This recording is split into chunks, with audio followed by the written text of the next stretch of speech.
Welcome to another episode of the Creator Kaleidoscope. I'm your host, Natalie Agnes, and on this podcast, I invite other creators to share their perspective in this multifaceted reality. Today, I'm here with a guest that I've been talking to for quite a while. Her name is Camila, and she is a money strategist. She is on a mission to help 100,000 women build financial freedom before their 40s.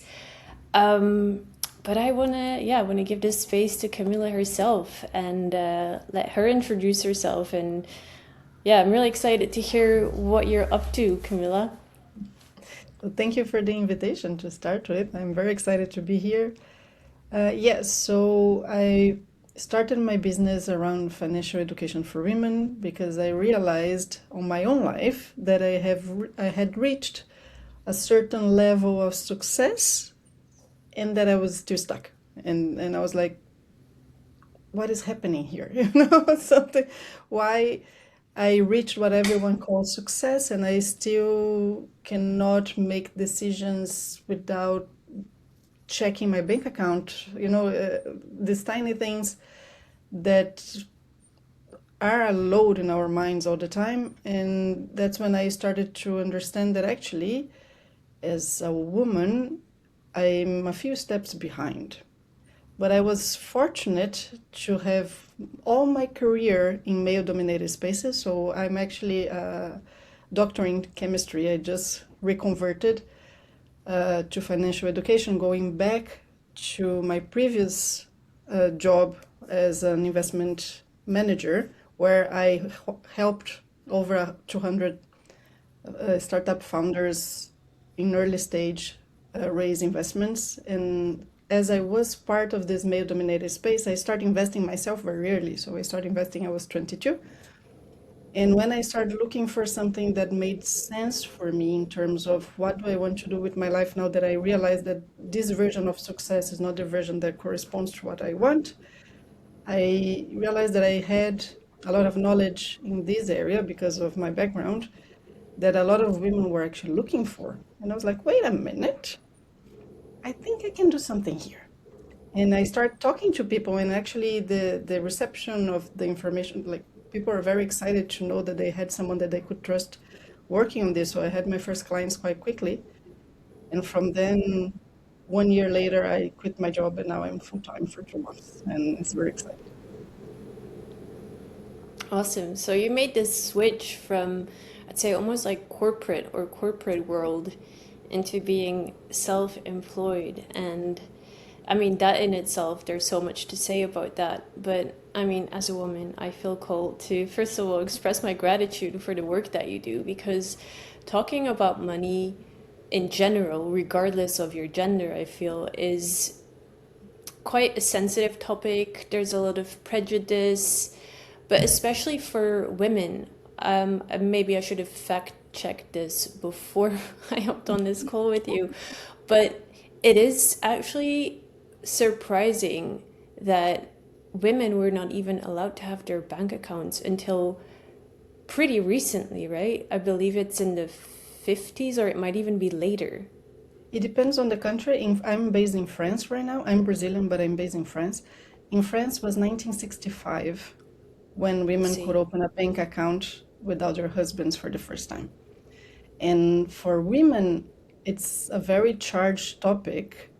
And that's why I like talking about it so much, because having someone talk about it makes people feel like it's okay, like it's not that bad actually. But it's quite understandable why women are so hesitant to talk about money, because before we were allowed to have our own financial independence, the only women that actually had financial independence in a way or that made money were prostitutes. So Wow. the way that we associate money, and I have absolutely nothing against prostitutes. I do pole dancing. I love the sexual industry, so no problem there. But it's just that the way that society built the whole structure between women and money makes it logical that we feel bad if you want money, because we Mm, were supposed that is associated with something that has a bad image to start with. mhm. And it's very, very recent. Like my mom was born in 64, so it's not even a generation that we can open a bank account by ourselves. Yeah, so I feel like financial freedom for or finances for women has just shifted so much in less than a century because now we're here having this conversation with running our own businesses, whereas if we would have been born, let's say, the generation of our mothers, that would have already been out of the question. Yeah, exactly. And we usually learn how to deal with money from our parents, and they learn from their parents. So, like, they learn from their parents, and then they add the fortunes or misfortunes of their lives into the circle, and then we learn from them. But we are learning as women, we are learning from less than a generation. Like, the foundation is way too close to us. So it's still something that we need to build. And one thing that I find that is particularly fascinating is that the way the women are already reshaping it. We are like getting into the game very late, right? Like we just got in and it's late, but we are already putting our own rules to it, which I find amazing because every time that I talk to women, they're like, okay, cool. I understand that investment is important. I understand that I need to take care of my own financial life, but I don't want to do like anything. Like I don't want to do something that is not taught true. So I want to invest in things that are not like linked to fossil fuels. I don't want to invest in things that are like enhancing inequality. So, so we already bringing a completely different view of the world into a market that was not meant to welcome us in the first place. And I find this awesome. Yeah, I think it's really important, especially, I mean, like you mentioned, we learn from our parents and they learn from their parents, but I feel like we're in such a pivotal time in, or pivotal space in time, really, where things are evolving fast. Like, you hear things about like EFTs and investing in different types of coins, and it can all be overwhelming. I mean, I know to me it is like, and I'm sure a lot of listeners will relate that, yeah, things are shifting fast and we're only now jumping on the train. But maybe this, and I'm really curious about your perspective, right? Because you mentioned we're making different choices. Maybe this is needed. Yes, I completely agree. Like there's many layers. Like one thing, and that's my longer term vision, I can get back to this later. But one thing that I realize, especially when I start talking about money around people, and then people start talking about money with me, which is great. I realize that there's still a very big gap between the amount of money that women have to do anything, like to actually invest or to build their financial freedom.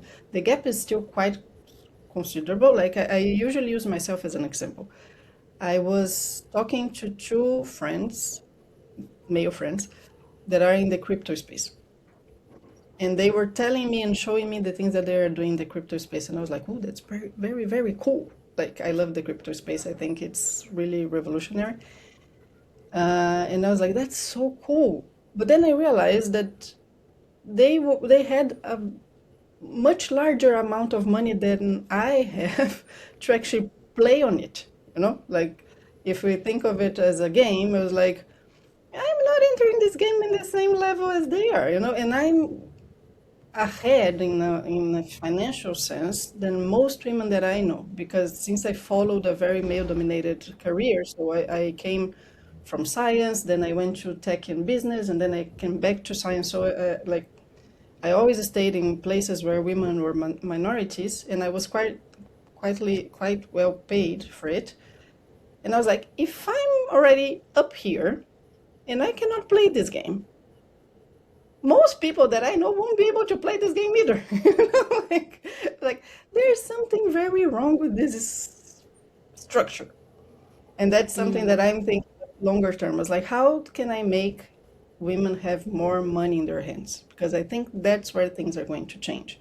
When we have a different type of consciousness into the investment in how we put our money to service, that's where the economy starts to follow, like economy follows money. Mm.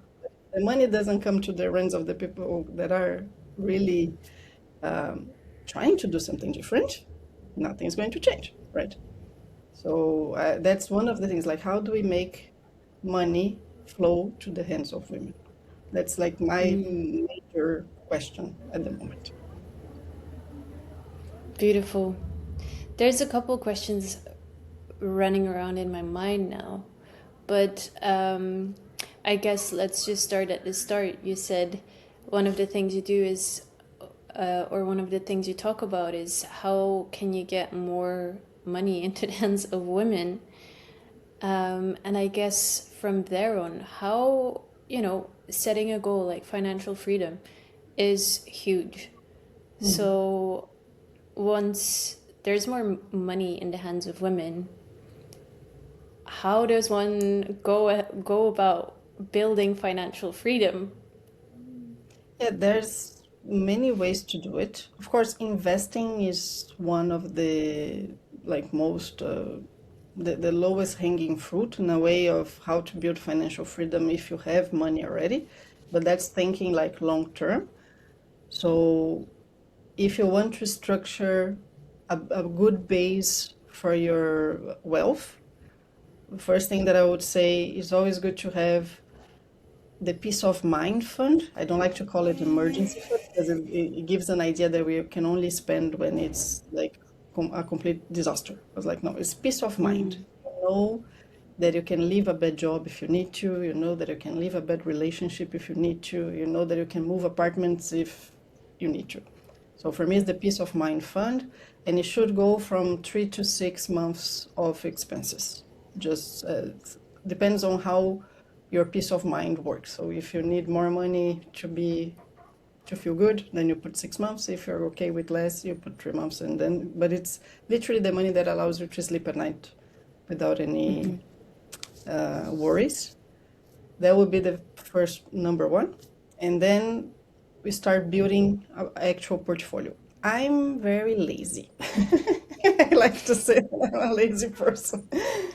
I'm a lazy person in the sense that I'm not the one that will go pick the perfect moment and the perfect time of the perfect stock to, no, I'm not that person. I'm the person that likes to have my money working for me with the last amount of mental charge, mental load that I can have. So, what I usually tell people is to look at funds, especially ETFs that are exchanged traded funds. That are these ones, they are very cheap because they are passive managed. There's no one there trying to beat the market. It's just they are just following an average, and the average is usually good enough, and that's why they are very cheap. And one of the things that actually can jeopardize your portfolio in the long run are the fees. So the lowest the fees, the safer you are in terms of taking advantage of your growth. So I would look at it at ETFs as the main basis of an investment, and then I would automate everything. So like you automate in the beginning of the month, if you know when your money comes in, you automate the investment directly, and you just look at it once a year. So of course there's more information there. So like how which ETFs to choose, how to balance, because ETFs, they are based on stocks, so you would need something else to balance it out and not overexpose yourself. There's layers, but I like to make it as simple as possible, like as easy to manage as possible.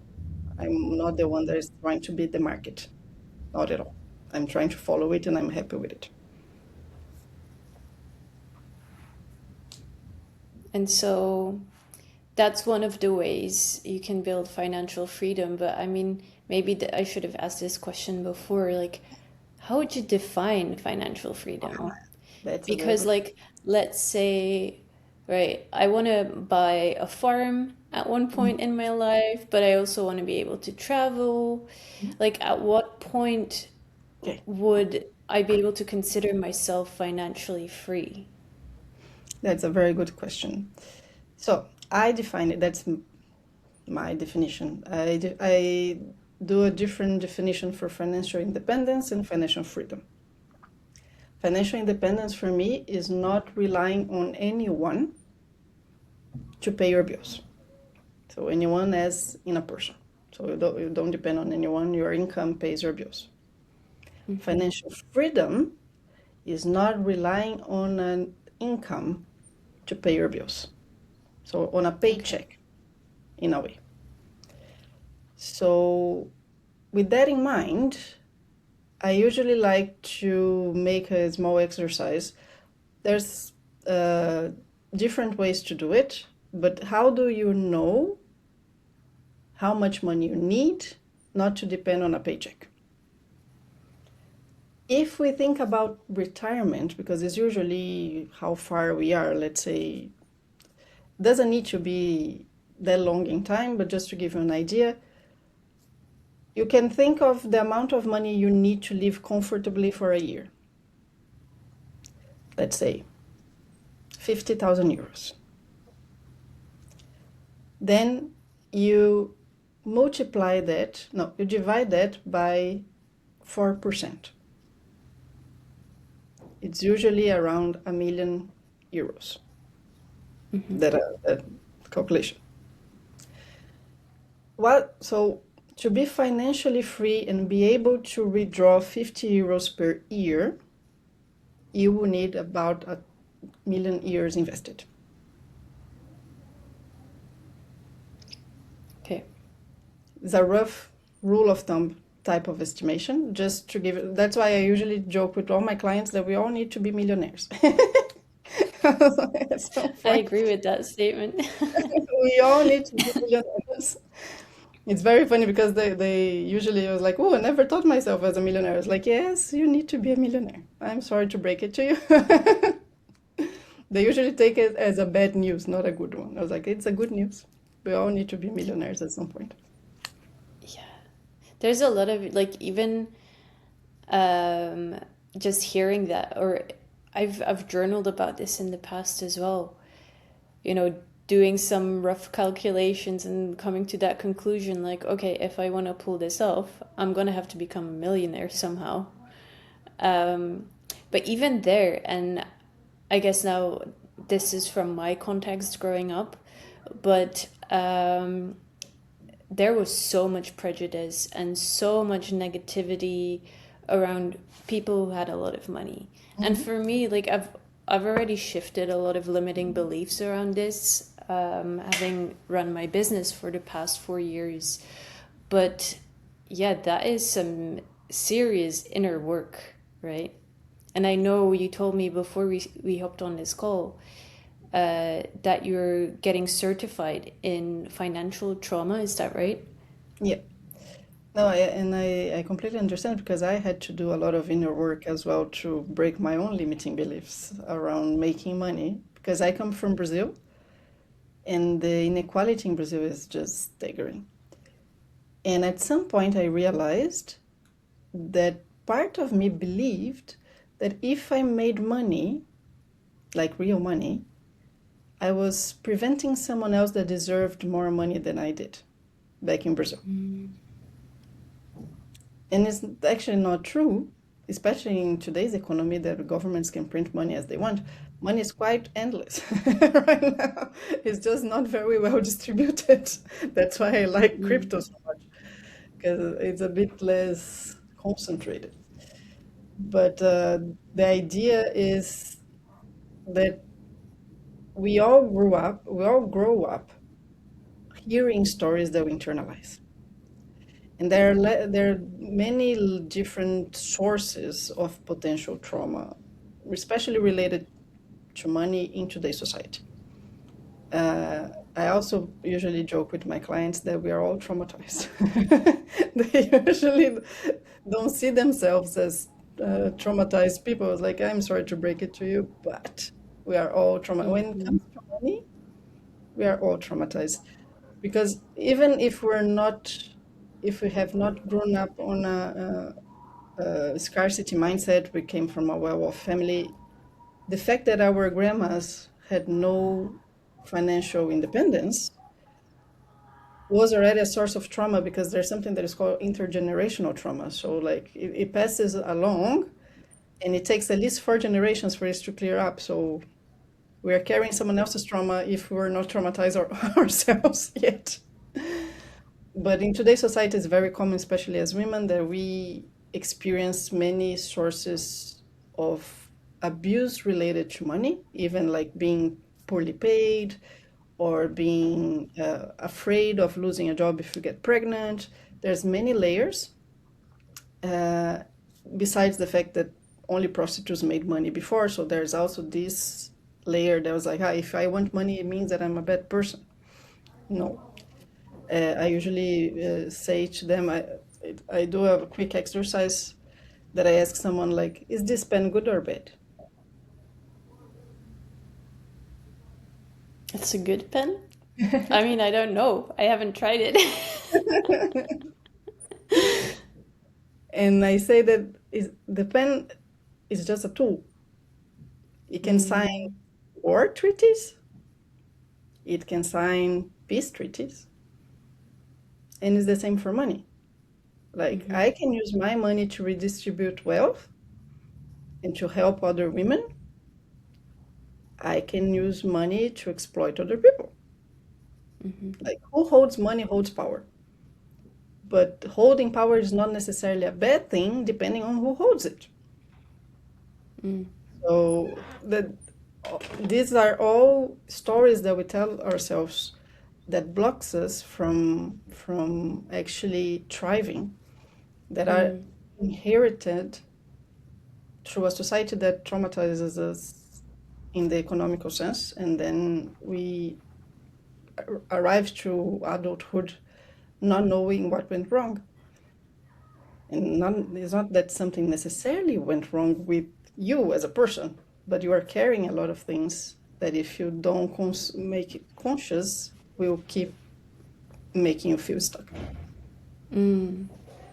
Yeah, I like that you mentioned like if you don't make them conscious, that you'll stay stuck in that. And okay, I'm gonna share a little bit vulnerable about something I journaled about recently.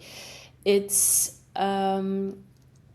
so for context, my mom is from Poland. She grew up in like post-Soviet USSR, and she told me plenty of stories that when she was growing up, and even when they went to the store, there was nothing to buy.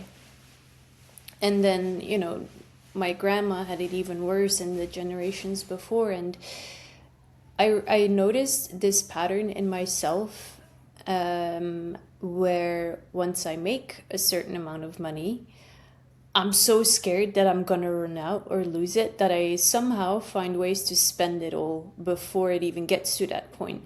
And it's not even necessarily like these extravagant purchases or anything. It's like, oh, let me just restock my entire pantry right now, even though I don't really need to. And I realized, yeah, I'm very much still running those scarcity programs, and I'm aware of them now. And instilling this new belief of I trust myself with money that comes in, like I know how to handle it. But if I had not become aware of that pattern, that very much followed me into my business, if I had not become aware of it, my business might not be here anymore at this point. I would have just been like, well, I guess I'm just bad with money, and that's the end of it. But it's very much, yeah, as with any limiting beliefs, it's very much this ongoing process. And yeah, I mean, I'm sure you've talked to a lot of women who have a lot of different types of limiting beliefs or patterns that they're running. And I'm just curious, what are some of the most common ones that you hear? Yeah, lately I've been hearing because one of the best tools, in my opinion, to build financial freedom is building a business. because building a business, you don't have a cap in how much you can earn. And I felt that very acutely when I was working in corporate. Although I was well paid, I always had a cap on how much I could earn. And I was like, this is moving way too slow. I was like, this is way slower than I was hoping at this point.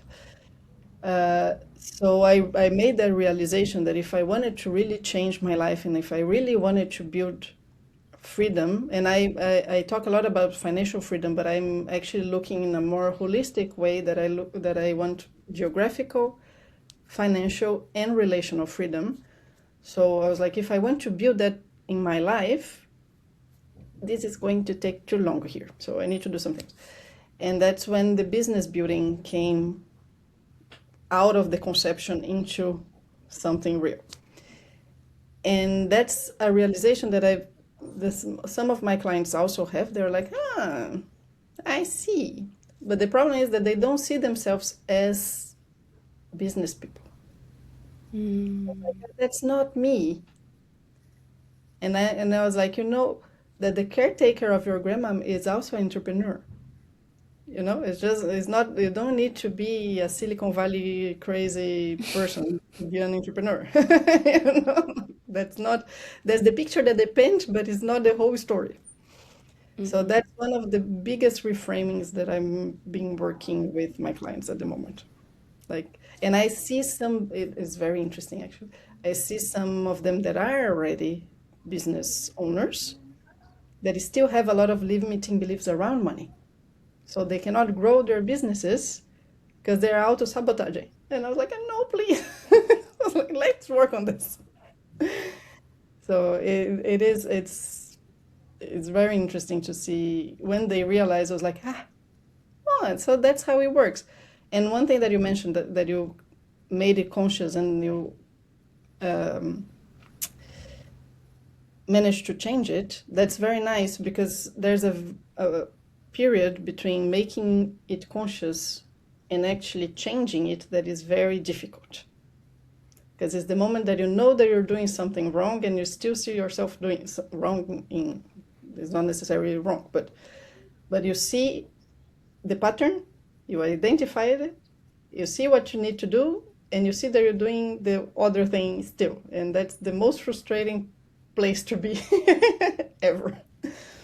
And it takes time, it takes a repetition. You took how many years learning the other behavior to be able to reprogram it in a different way. So it's a very challenging period of the reeducation. Yeah, I appreciate that you mentioned that it takes time and that it's a process, because I mean, I've worked on it, but I still consider myself, let's say, an impatient person. So that self-sabotage cycle, I can get so frustrated with myself, being like, I know better by now, I should be doing better. But that in itself is like shaming yourself in a way, because should is directly related to shame in a lot of ways. But yeah, I'm just curious, what are some, let me rephrase that. Yeah, you mentioned that a lot of women didn't see themselves or don't see themselves as like a business owner. And I can really relate to that, because I didn't see myself as one either. 5 years ago, I started freelance copywriting on the side 5 years ago during COVID. And at the time, I was just like, oh, this is a nice way of making extra money. Instead of working in hospitality or something, I can just do it from home in my pajamas. And I was just happy doing that, because there's no entrepreneurs in my family. I didn't have any in my direct environment. So as soon as even if it was on the side, or when it was on the side and I set up the business, my parents immediately were like, oh my God, what about the risks? Like, what if you go bankrupt? All these, logical limiting beliefs or prejudices, when that's just not part of your reality. And then, I decided to become fully self-employed because I was so burned out I was changing jobs every 6 months at this point. It was the same pattern. Um, until I finally decided that, I do love working, but I need it to be meaningful to me. And then that way I decided, okay, well, let's just try and become fully self-employed. And worst case, I can go back to a regular job. But it took a lot of reprogramming and educating myself on sales and business in general. So, yeah, I'm glad that you mentioned that one of the biggest limiting beliefs is actually women not seeing themselves capable to run a business or start a business. My mind kind of just skipped past that, so I'm grateful that you brought it up. But yeah, I'm curious, what are some other patterns or limiting beliefs that are common with women that already have started their businesses? One that I've seen that this is actually be underneath the surface. I think it's sort of a fear of being successful, and it Mm. translates as, but in Europe the taxes are way too expensive. We cannot make a lot of money in a way. It's, like that, the excuse that comes up, it's way too expensive to pay taxes here, so we need to be under the threshold. Or things like, but my clients cannot pay that much, says the person who never asked. So, like, Mm. so there's a lot of this uh, barriers to making more. And then I see the person burning out because she's working like a crazy person to make money, but just not pulling the right levers. And I'm like, ah! Like, let's step back. Let's just reframe something first. But Mm. yeah, so there's a few with the overall money related barriers. There's a lot of fear related to investing, because not only the fear of losing money, but also not under fear of doing something wrong. That's the one that I Mm. see the most. So like I always tell them, I was like, you can start with 10 euros. It's okay if you do something wrong with 10 euros. Nothing's going to change. It's like just go there and press buy, just to feel how it feels. And with my business clients, I usually, if I need them to increase prices because they're not charging enough and because they're burning out, I always do it like in stages where I don't necessarily change the baseline price that they are used to, but I add another offer like a bit better with like double the price. And then we test so they don't risk losing the clients that they would have otherwise. And then we go step by step so they feel comfortable. I like to say that they expand the comfort zone. It's not that they go out of it completely, because going out of the comfort zone without like a safety net is just re-traumatizing people. So I try to avoid that. Mm.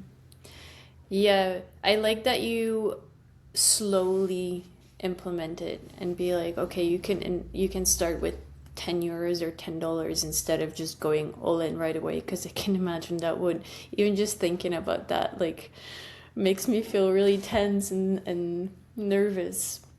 But yeah, I guess something that just comes to mind both about starting a business and investing is that both of them are perceived as like these huge risks. Mm.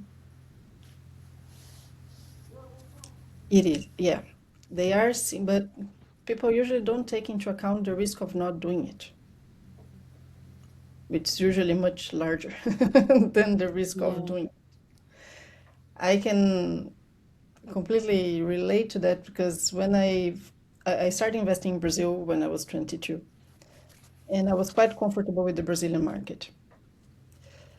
When I came to Europe, I was like, nothing here looks the same. I was like, what is this? I didn't understand the financial products. I didn't understand the platforms. I didn't understand. I remember opening a brokerage account in a platform that a friend of mine recommended to me. He was Brazilian. He was living here for 5 years. I was like, well, he might know what he's doing, so I'll just open a bank account, brokerage account.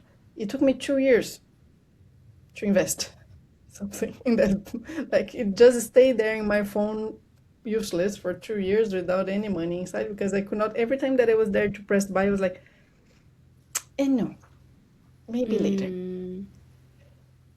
So I can completely relate. And coming back to your story about not having anyone in your family that was a business owner, in my case, is the complete opposite. My dad and my mom have been owning businesses for many, many years, not all my life, but for a very long time. But they're not very successful with it. So I have the counter example of actually opening a business and struggling a lot because of it. So I was very resistant to start my own business because I was like, what if I just reproduce their same mistakes and then I end up with them, like just like them? Because my dad, he's 73. I always get confused, but I think it's 73. And he lives in his mom's couch. Like his mom's is 93. And like, that's definitely not the life that I'm aiming for myself, you know? And he has been a business owner all his life. Of course, there's many layers to this. It's not only like because he could not make it work or anything. There's like doing business in Brazil is awfully difficult. But I was very scared of doing it myself. So that's why it took me so long. But at some point, I was like, I cannot have a boss anymore. Like, I feel like I'm in childcare for adults, for grown-ups. I need to ask permission to live my life. I was like, no, that's not possible. But what I usually tell my clients when they come with this type of fears, first, our minds are very powerful. And we are very, very good in catastrophizing. Oh, yeah. Like we're very, very good in imagining the worst case scenario. It's impressive how creative we can be. And how I deal with my catastrophizing is that I draw scenarios. So before jumping, because I started my business 2 months ago. I started my business a year ago, but I went full time 2 months ago. And I also bought an apartment right after quitting my job. Well, I stayed in my job until I bought the apartment so I could quit. Otherwise, the bank would not give me a loan. And before I did all that, before I signed the apartment, before I quit my job, I had like an episode where I was like, oh my God, I'm going to become homeless. I was like, because in Paris, there's a lot of homeless people asking for money in the subway. There's homeless people all over the place. And I was like, how the hell these people end up there? What if that happens to me? What if I cannot pay my rent and I end up on the streets? I went so far as to ask a friend who works with homeless people in Paris how people actually end up on the streets. Just to understand if that was a possibility. And failed entrepreneurs were not between any of her answers. I'm glad to report. So I try to bring my catastrophe back to reality by searching for information, and also I drew financial scenarios. Like the worst case scenario, if I didn't make a single penny in my business the moment I went full time, how much money I would have or owe in the end of the year if I had to pay for my rent and for the loans, because I also took an extra loan after the mortgage. And that's how I saw, I was like, you know what? It could be worse. Not that I have a lot of margin, but I do have a positive margin, and that I'm going to make that work. So there's a lot of risks, yes, but risks usually profit from lack of information and lack of knowledge. As soon as I we like start, that. That could be a tweet. but it is, huh? fears profit from lack of knowledge and from lack Mm. of a deeper understanding of what is actually at stake. And as soon Mm. as I started looking at the reality and not of what my very powerful mind was imagining, I was like, you know what? It's not that dangerous in the end. And I'm so glad I did it. I wish I could have done it sooner, to be honest, because my life just got so much better. I met a few colleagues a few weeks ago. I was even guilty of being so happy because they were still employed. Yeah, the freedom that comes with being self-employed is just, yeah, that to me is, you can't really put a price on it. And yeah, thank you for sharing as well about your background, and yeah, that that you come from an environment where, and even your parents are self-employed. Um, I guess the question that came to mind when you shared that was, what actions did you take in order to go from that to now launching your own business and going full time quite recently?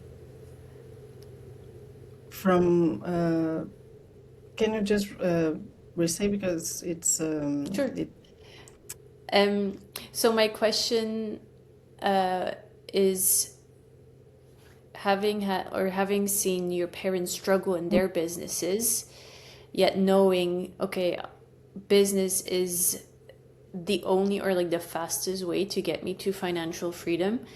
How did you, I guess, prepare yourself in the months leading up to becoming fully self-employed in order to avoid those mistakes you mentioned, like the information? But is there any other ways that you've prepared or educated yourself?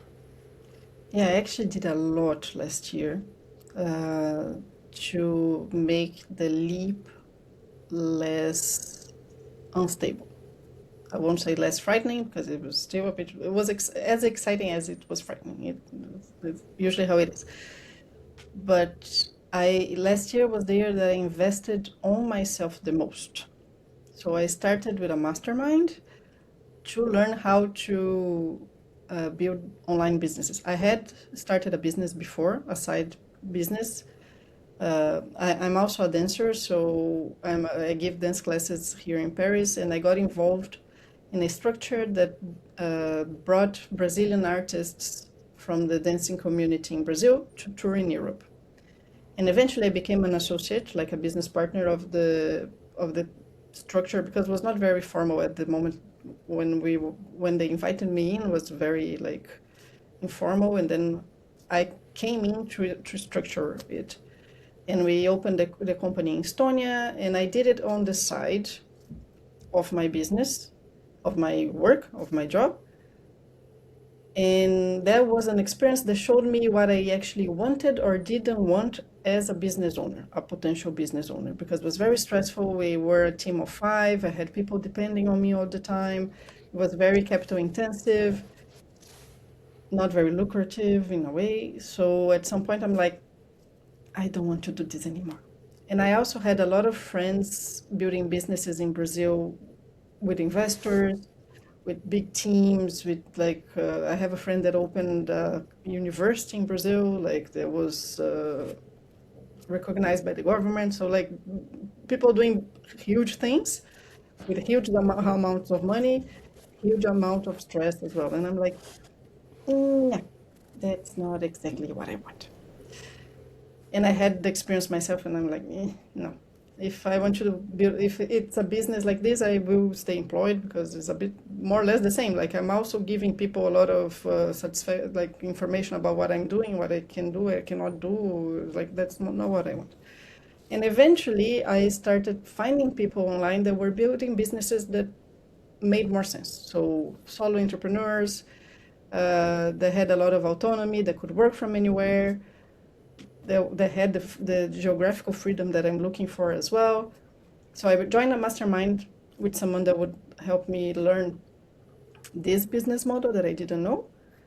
I also did career coaching. because since I'm also a dancer, at some point I asked myself if I was not changing science to finance and staying in the same sort of cage, you know? Because Mm. since I'm a dancer and I have this artistic vein, I was like, should I not be focusing on dancing then? If I'm going to throw everything out of the window, am I going to the right thing? So I did a career coaching to help me answer that question. And then I realized that actually, no, I don't want dance to have the weight of being my main source of income because I think it will take the pleasure out of it. So I do dance workshops and classes all over the place, but it's more like it's not an obligation, it's more out of pleasure. Mm. And I also did like financial coaching, so I started like getting myself into what I needed to know. And then I did a very conventional financial coaching and I realized that I hated it. I was like, that's not what I want to do either. No.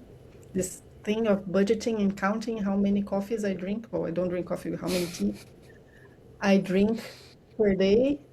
No, that's not how I want to handle things around here. Like this scarcity mindset is done. Let's go for abundance. So I started looking for other types of references and influences that actually spoke to my values and how I see uh, financial education. So these were the things that I did on the side to prepare myself professionally in a way. I also decided to buy an apartment as a second source of income. So I'm dividing and renovating an apartment to have two Airbnbs. So I'll have an extra source of income. And I also negotiated a way to cut my contract with the company that gave me access to the unemployment benefits in France that are very generous. So I have like a base for 18 months of income that comes from the government that also allows me to pay my bills. Worst case scenario, like I have money coming in that pays my bills. If I don't make a single penny with my business, I won't be homeless for 18 months at least. So there were a few steps, but the thing that I think was the most important of all of this was actually making sales very early. So I made my first sale 3 months after I decided I was starting my business. So it was the time that I decided what I wanted to do, with what I wanted to work with, and start talking to people around. In 3 months, I made the first sale, and from then on, I convinced myself I was like, I can do this. Like I can build a business in finance, even if I have a doctor, like a PhD in chemistry. It doesn't matter. No, I can do this. And I think that was the biggest shift. Once I did that, I was like, that's it. Now we prepare to go full in. Yeah, I like that you got your, well, that first of all, that you really prepared yourself. Because I went into it really impulsively, no savings, which really I wouldn't recommend to anyone because that really puts you in this state of survival mode and it's really, really hard to attract aligned opportunities from that because you're literally all you can focus on is surviving. So, yeah, I gotta say, um, I'm blanking here for a second. Um, yeah, that was definitely a wise thing to do. And I like that you mentioned that you did your first sale pretty early on in your business. And I think the first one is the hardest, but once you have that, like that kind of starts reinforcing, or that serves as proof really that, if I've done this once, I can repeat this. Yeah, that was definitely it. Like I remember being very frustrated with my first sale. It was, it was terrible because I wanted 500 euros. I was putting up my first cohort for my financial education program, and I was like, well, I paid about 1,000 to the financial coach, so I will do half. Like that very logical way of thinking when we have no base whatsoever to do anything. I was like, well, let's do this. And I structured my program so it had like three parts. A part of community, so like the women inside it could exchange with each other. I had the content part, and I had the personal one-on-ones. And my first sale, so I went like 500 for the 3 months of the program. But my first sale was a friend of mine that got very interested because she was like, "Hi, I'm very bad with money. I need your help." But I was like, "But I only want one of the three things you're offering. So I'll pay one third." And I tried so hard to negotiate the whole thing, but at some point I needed her. I needed her to pay me for it to prove that the thing was real and that I could do it. So eventually I took the one third from the 500 that I initially wanted, but that made it much easier for the next one. So I was like, I have one person paying me, and then the next one paid me more, and then the next one paid me more. And from ever since, I consistently increase the prices of my cohorts and my programs because I also deliver better. She was making a bet on me. I was making a bet on myself. And now I have a process, I have a framework, I have way more knowledge, and things just makes more sense. But the first one was very frustrating. It felt like a loss instead of a win. But Yeah, it I can relate to what you're saying, but it sounds like you've taken each sale or each client and learned from it and then improved on your program, and that's the way, it works really in business. And yeah, I'm sorry, I'm blanking again. um we're at about 50 minutes now. um I guess I want to go or shift into like the more general question of, let's say someone wants to start. I'll just go ahead and ask that question. yeah, Okay. So we've talked a bit about your business now and your cohorts, but I'm very curious, and I'm sure other people listening will be curious about this too. I really like this idea of financial freedom, but just even hearing that word, it can feel a bit overwhelming. Like, we talked about that calculation you can do, but how would you go about this? Let's say you're still paying off like personal debt that's not tied to a property or anything. One of my questions that would come to mind is, okay, do I focus on paying that off first? Or do I focus on that buffer first? Or do I do both simultaneously, keeping in mind that I'm the impatient person? what would you what would you recommend doing? yeah. No, that's a question that I get often. I think it depends on your personality, to be fair, and depends also on the interest of your debt. If your debt, if the interest is above 10%, I would say focus on paying it as fast as possible, because the stock market, if you consider, let's only talk about investment in the stock market to make it simple. The stock market historically gives back from 8 to 10% if we don't consider, before taking out, let's say, before considering inflation, taxes, and fees. So when we take into account inflation, taxes, and fees, we can say that it gives you back from 5 to 6% net. If you're paying debt that is above that, if you're paying interest that is above that, it doesn't make sense to invest before paying the debt, because you're basically losing money. Like all the money that you're making in the stock market, you are losing the interest of your debt. So ideally, what I would say is to focus on paying the debt. I'm also very impatient, so I understand. And I don't like to feel that I'm not making enough progress. So I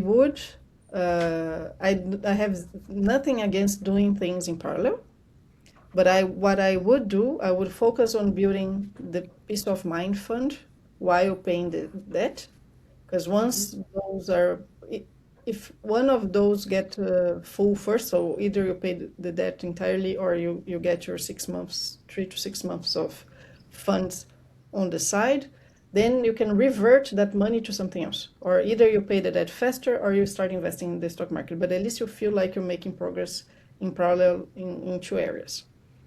Mm. Yeah, But that makes sense. I would not necessarily put, if it's only mortgage, because usually the interests of mortgage are lower than consumer loans, then you don't need to worry about it. You pay it as you go, and then you can build your portfolio on the side, and it's completely okay. Another question that comes to mind that kind of ties into this and the impatience as well. Something that I also became aware of when I was looking at my own limiting beliefs and stuff, and is really that scarcity mindset, that survival mode. And I realized that I don't really look at like I'm working on it, but like even in my revenue in my business, right? I still think in terms of months. Mm. And even though like let's say the year I replaced my income freelance writing, I did 39,000 euros in a year. But even that, I felt way more comfortable looking at it monthly because it's smaller amounts. As soon as it's like, okay, yearly revenue, I was like, okay, because it just felt like such a big number. And um, even thinking about, okay, paying off debt and putting money towards those savings or that buffer you talk about. Um, and even beyond that, I guess, I have a very hard time conceptualizing, like, okay, it eventually compounding to millions. Is there any advice you can give there when you're really aware, I guess, of that survival or scarcity mindset? But I don't even know if I would categorize it as a scarcity or mindset. It's just that our lives are measured in months in a way. So it's easier for us to make it more tangible when we think in months. Mm-hmm. Even I even have an exercise in my program that I help the women calculate how much 1 hour costs. So how much work she needs to put in. No, how much an hour costs basically. So how many dollars or how many euros she makes per hour, because then she can use that information to see how many hours she would need to pay for something that she's considering buying. It's the type of exercise that I actually don't like that much because I think it comes from deprivation and not from abundance. But it is a useful exercise to put things into perspective. So I don't see necessarily as a problem thinking on like the minor scales of things, so thinking in months instead of thinking in years, because I can go as low as thinking in hours, for example. That's okay. Mm-hmm. What I think it's interesting is starting to get used to big numbers somehow. Because I had someone tell me once, I never saw six figures written anywhere in my documents. You know, like every time that I think about it, it stresses me out because I never saw it. I cannot make it tangible. For me, it's too abstract. And for me, I can definitely relate to it because since buying my apartment, I had never seen big numbers before. But now that I've done it, that I have huge debt with my apartment that I see on my account because it's there reminding me every time that I open it. Now I only want to think on things that move that needle. So it's a Mm-hmm. very nice reframe. So I'm not telling you people to to go make big debts just to have a big number somewhere. No, that's not what I'm saying. But once you get used to the number, and you can get used to the number in many ways, like having a high ticket offer that you tell your client in your next call. That's one way that I train myself. Sometimes I make sales calls that I know are not potentially getting anywhere because the person is not in the right moment or like is not yet there. But I make the call anyways because I want to make myself say the number out loud without flinching and letting the person Mm. decide for themselves. So these small ways of bringing these big numbers into your daily lives. Now, every time that I think about something, I'm like, for example, I have someone that comes clean my apartment every 2 weeks.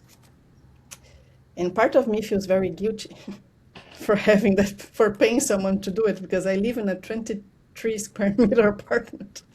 And I was like, come on, it takes 2 hours to clean this apartment. How come I'm paying someone to do it? Like it's a bit. And then I tell myself, I was like, my hour is so much more expensive than what I pay this person. What I do in these 2 hours can convert so much more that it makes absolute no sense that I'm spending that money myself. Like it makes way more sense that I'm paying someone to do it because I can use that money to leverage way more gains for myself. So these are small types of reframe that helps us to put the right levers. That what I was saying in the beginning with my business client that was burning out without making progress because she was not pulling the right levers. And it's like therapy by exposure. We Mm, yeah. start to get used to it as much as we see ourselves there.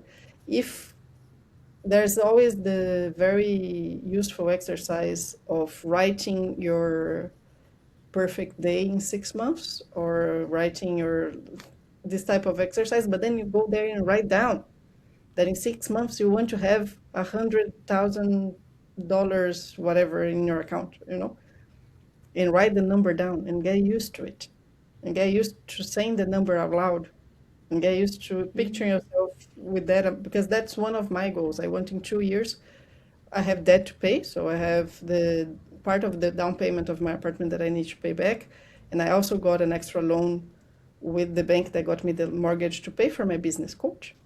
See, when people say, because no one can pay that amount of money, it's not your problem to solve where your clients will get their money from. If they want to work with you, they will find a way. I found a way. I didn't have the amount of money that I needed to pay for my business coach, but I believed that he was a good investment, and I found the money. And I have to pay this debt before, but my goal in 2 years is to have 100,000 euros invested. It's not in net worth invested. I want to see the number invested in my account. And that's how I get used to it. Like I just write it everywhere.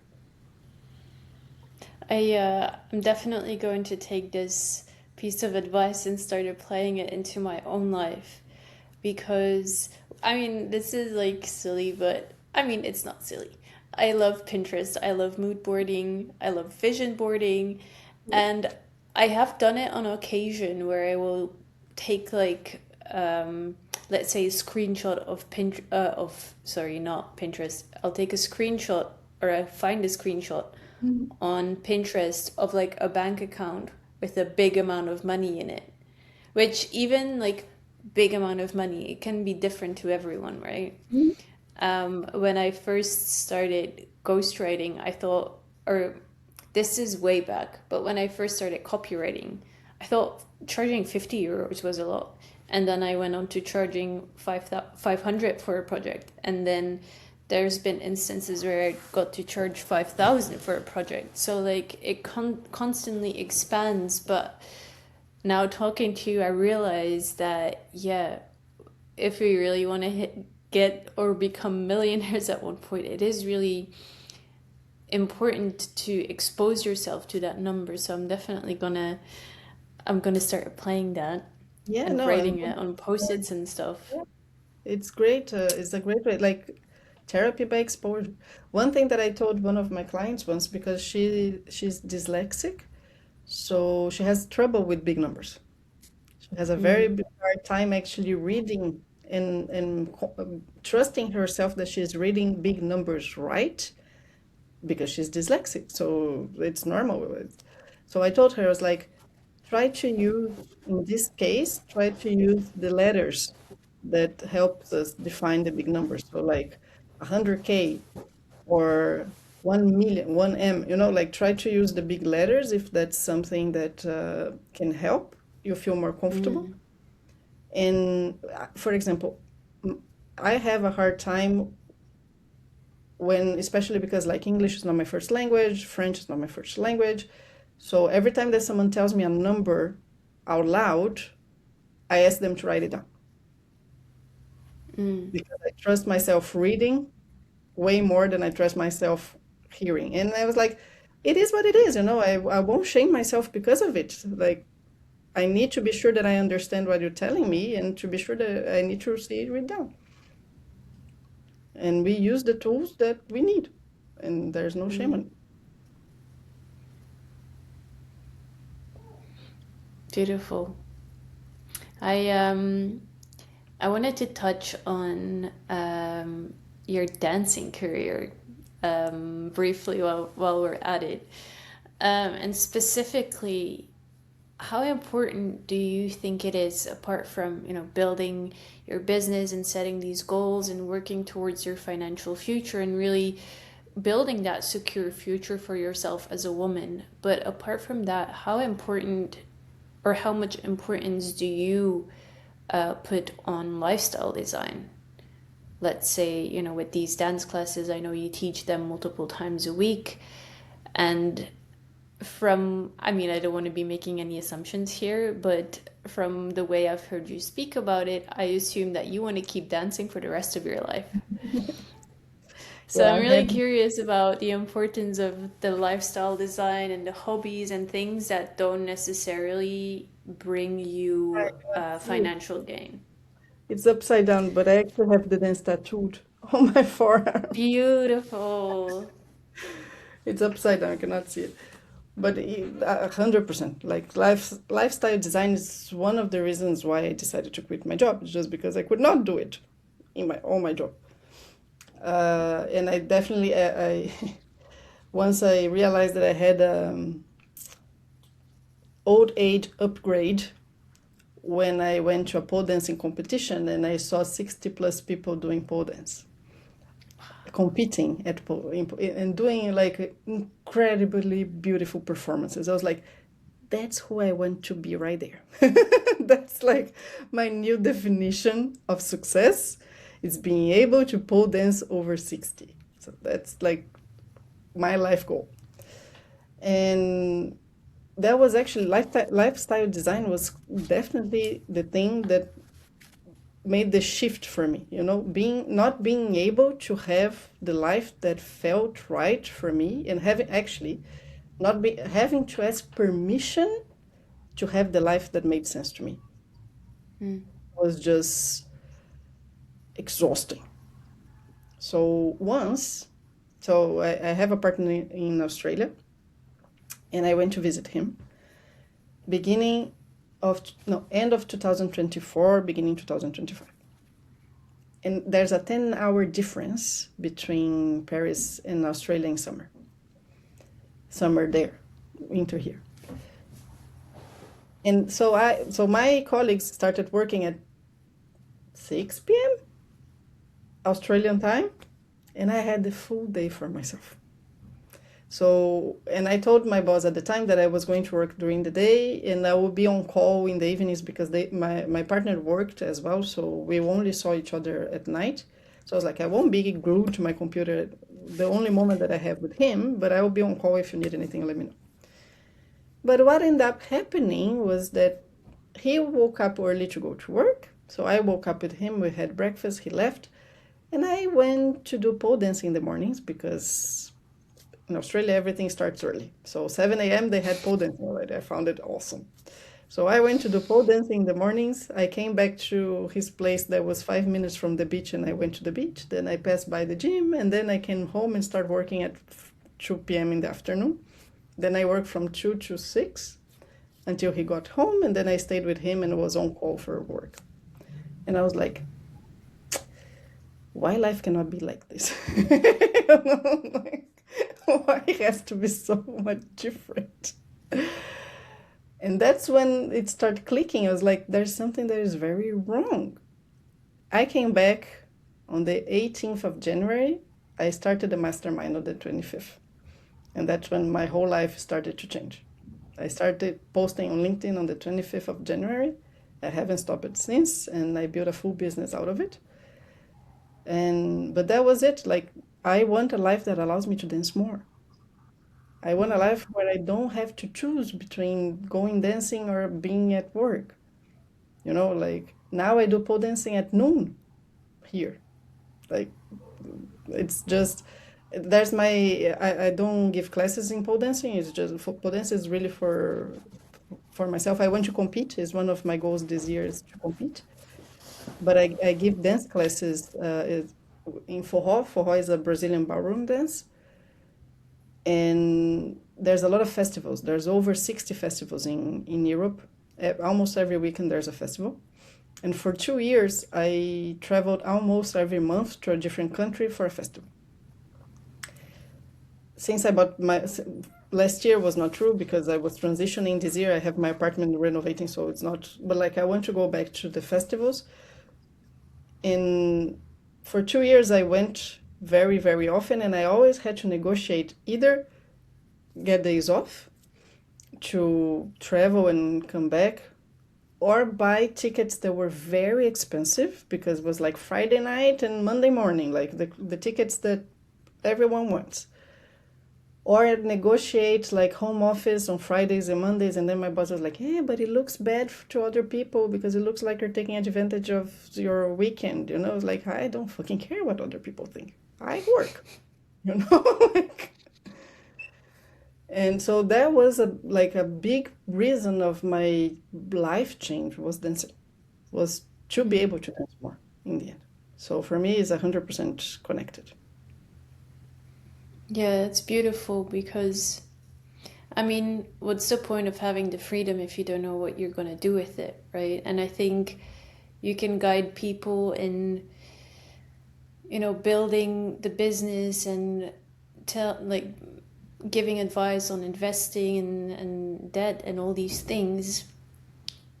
But at the end of the day, that freedom, how are you going to fill that in? And it's beautiful to see that you're so passionate both about your mission of helping 100,000 women, but that apart from that, you also allow yourself the space to just be and do what it is that you love.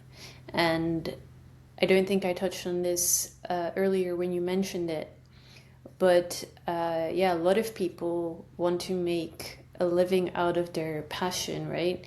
And you were at this crossroads too at one point where, okay, do I do something with dancing? Do I do something different? And I love what you said there, that you in a way knew that if you were going to make dancing your full-time business thing, it might take the joy out of it. Yeah, and that's what I see with many people that tried, actually.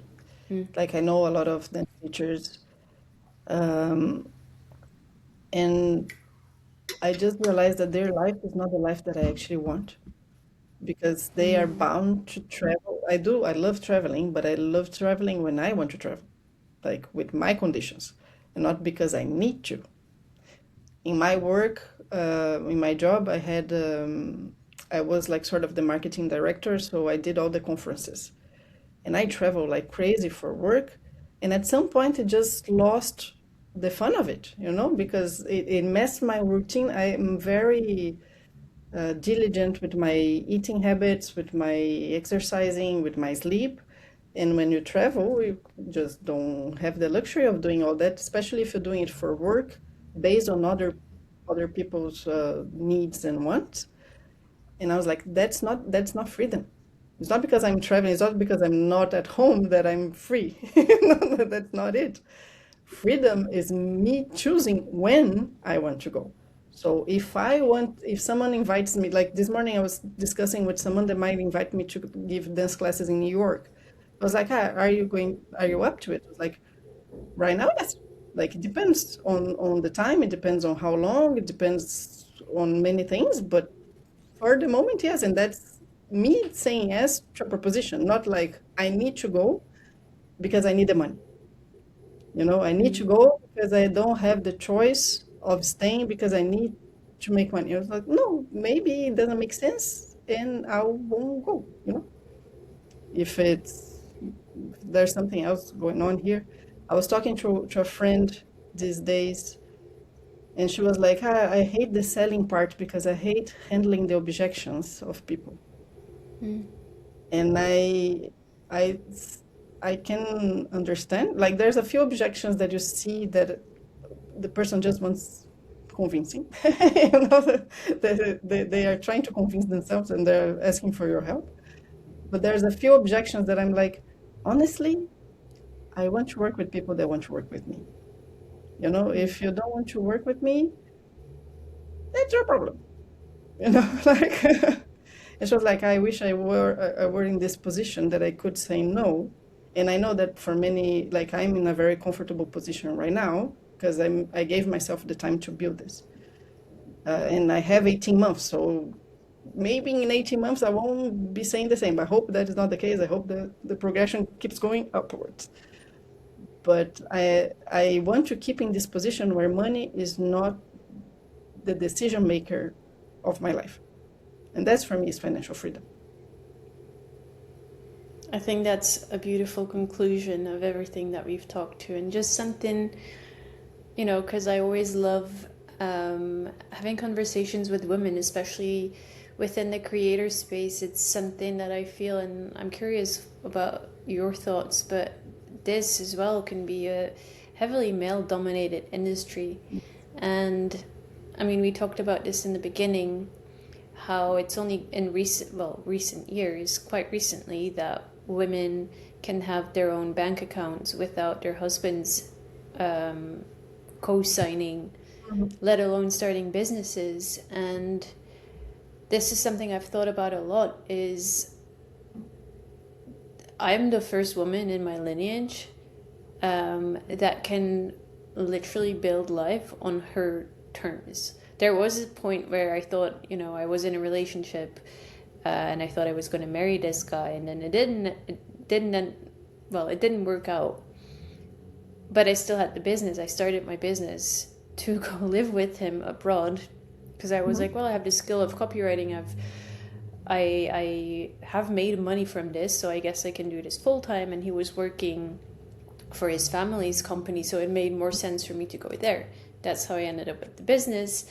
Had to move back in with my parents after it didn't work out. But I was like, well, I have this business now, I might as well try and make it work. And I didn't really know where I was going. I'm still figuring that out along the way. But the realization, and it almost feels like I'm carrying this responsibility of like all the women behind me in my lineage who didn't have the freedom because they were expected to get married, have children, raise the children. And I see a lot of mothers like lose their identity, I guess, in that role that is still expected nowadays.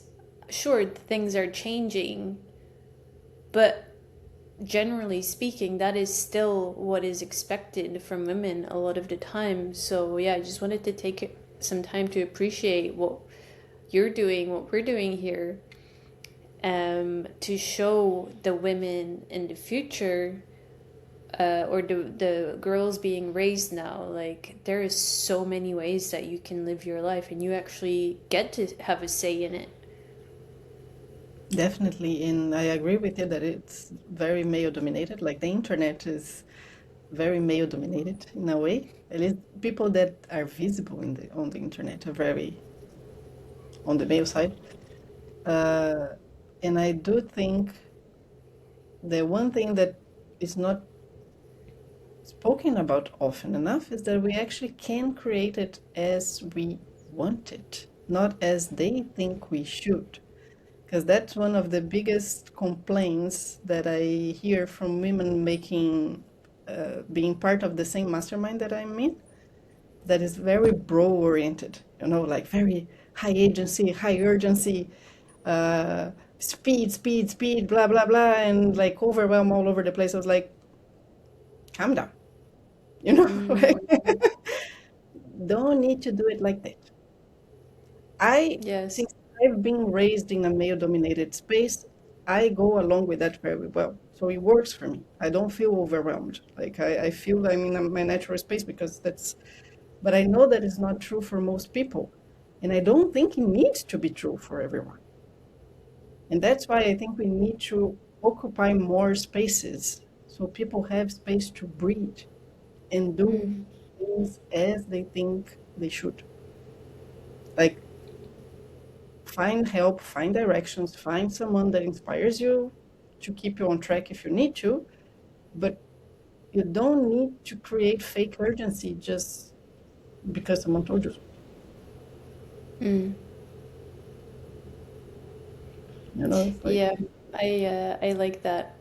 I I've had this idea for an article for the longest time with the title "Stop Working Like a Man." Because I mean, I worked in male-dominated industries as well, specifically when I was working as a ghostwriter. I was working with sales coaches, and it was very much that environment that you're describing. And while I learned so much, like I don't regret it at all. It's honestly exactly what I needed at the time to actually learn about business, and sales and finances and stuff. But I also realized, or it became painfully clear to me, well, our hormone cycles, this could be a whole episode in itself, mm, generally takes about, let's say, an average of 28 days. mm, For men, it's 1 day. They wake up at the same energy levels every single day. I've also worked with male coaches and again learned so much from it, taken so much information and things that do work, but I've learned to implement it in my own way because these really rigid work blocks. Let's say every day at 8 a.m. you start with posting everywhere and then you do outreach and then you do this and this and this and you have these 4 hours of focused work. I like that in theory because it frees up the rest of the day to do whatever you want. But I also know that's not how I work at my best. When I'm on my period, I don't want to be doing that. I don't want to be mm. doing that. But then the week after, when my energy levels rise, that's when I can almost do double the amount of work I could do on a regular day. And I think that is also, again, comes down to that time freedom, that freedom where you get to decide, okay, this is how I want to live my life, and not because someone on the internet said it has to be this way. And yeah, I believe it's really about taking, obviously, like pieces of advice from people who have proven like this works and trying it out, but playing around with it. And I guess that self-trust only comes from actually doing it and being in business. No, definitely. There's also the mental load that most women carry that the men just don't because there's a woman carrying it for them most of the time. So it's very easy for them to say, you need to do this and focus like this and blah, blah, blah. I was like, yeah, who is thinking about cleaning the house? Who is thinking about doing the dishes? Who is thinking about taking the trash out? Probably not you, no, honey. So, like, that's the type of thing that really annoys me when they are like, and I can work on that level. Like, I actually like working on that. That's zero problem. It's just that it's not realistic for most people. Like, Mm, and I find it very unfair to expect everyone to be like this. And then I see a lot of women that are incredibly capable feeling like they are behind and starting to get demotivated of building their own businesses because they cannot keep up with something that is just not real. Yeah, I really appreciate you adding that mental load because I hadn't even really thought of it. But that maybe I haven't thought about it because it's just, I live on my own. I'm in charge of the business and the dishes and groceries and cooking and cleaning and all those things. And yeah, I guess it hadn't even crossed my mind that, yeah, a lot of women will be in relationships or living together where, and I mean, I don't want to generalize here. I'm sure there is definitely relationships where the workload is equal. But again, we also cannot assume that that's just the case everywhere because we're very much still transitioning out of those old collective patterns, really. Mm. Yeah, and I Shifting, see. like, even if I dare say it, shifting out of patriarchy into matriarchy, which I believe it's not gonna happen, it's already happening. We're at the beginning stages of it.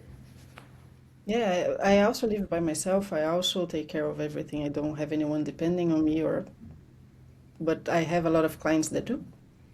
And I Mm. see how they struggle. Like they have kids, they have husbands, they have partners that are not necessarily supportive, they have parents that sometimes get in the way. So when I see this type of comments online, I'm like, there's someone taking care of you. That's why for you it's easy, like either your mom or your girlfriend, I don't know, but